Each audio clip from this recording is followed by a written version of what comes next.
मी लहान होते ना तेव्हा बिस्किटसाठी इतकी रडायची इतकी रडायची इतकी रडायची की विचारूच नका. पण काकू मला कधीच बिस्किट द्यायची नाही बरं.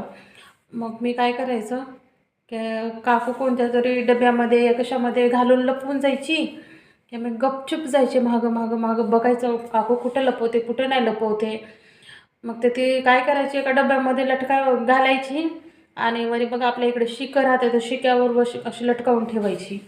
मग मी काय करायचं एक लाकूड घ्यायचं आणि त्याला टचकावून टचकावून टचकावून खाली पाडायचं आणि त्याच्यातलं बिस्कुट घ्यायचं आणि आपल्या इकडे बघा ते रांजणं नसतात का मोठे मोठे रांजणं ते त्यात जाऊन बसायचं आणि गपचूप ते बिस्कुट सगळं खाऊन खून पार पुसून पासून करून आणि त्याचं कवर आणून चुलीमध्ये टाकायचं आणि चुलीमध्ये आग लावून जाळून टाकायचं.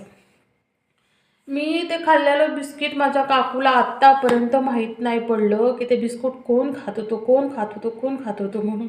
माझी काकू उठायची सुटायची की त्यांच्याच पोराला मारायची की नाम्यातूच खाल्लं नाम्यातूच खाल्लं म्हणून. आम्ही मस्तपैकी खायचं प्यायचं आणि मस्तपैकी एक बाजूला जाऊन बसायचं. त्याला मार खाताना बघायचं मला एवढी खुशी वाटायची आणि तो नाम्यासारखंच मला म्हणतो. त्याला माहीत असायचं मी खाल्लेलं बरं पण तो कधी माझं नाव घेत नव्हता की हां दीदीनं खाल्लं म्हणून. मग एक दिवशी काय झालं आता गेल्याच्यानंतर बरं लग्न झाल्याच्यानंतर मग काकूने तसंच बिस्किट वापरच लपवून ठेवलं होतं. मग मला ते लहानपणाची आठवण आली की मी बिस्किट कसं खात होते म्हणून. मग मी काय केलं लाकूड घेतलं काकूने तर तसंच बिस्किट लाकूड घेतलं आणि गपचूप हळूहळू हळूहळू जाऊन ते तसंच त्या शिक्यावर असं ठोकून ठोकून ते बिस्किट खाली पाडलं घेतलं आणि जाऊन राजनाच्या मागं जाऊन बसली आणि बिस्किट सगळं खाऊन घेतलं. पण ते लहानपण आता तर मी मोठी झाले होते तेव्हा पण ते लहानपणाचं तसं म्हणजे जीव वाटायचं की तसं लहानपण जगावं म्हणून. बापरे ते बिस्किट खाल्ल्याच्यानंतर माझं पाठाड तर दुखायला लागलं काय सांगू तुम्हाला मी. देवा रे देवा देवा कशामुळे दुखलं तुम्हाला माहिती आहे का. माझं ते काठीने लाकडानं काय म्हणतात आपल्याकडं पुढं पाठाड माझं सोलून काढलं चुलतीनं माझ्या.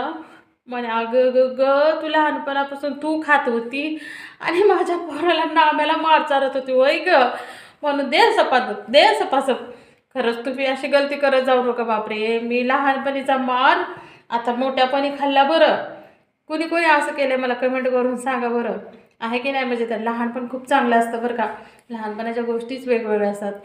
मी जितक्या बदमाशा केल्या ना तर ते माझ्या आईवडिलांनी जितकं सहन नसतं केलं जितकं माझ्या चुलत्या मालत्याने सहन करून घेतलं खरंच. आणि ते तसं जगल्यावर काकू पुण्यानंतर म्हणे अगो तू इतकं लहानपणापासून खातारी पण मला अजूनपर्यंत नाही कळून आलं बरं.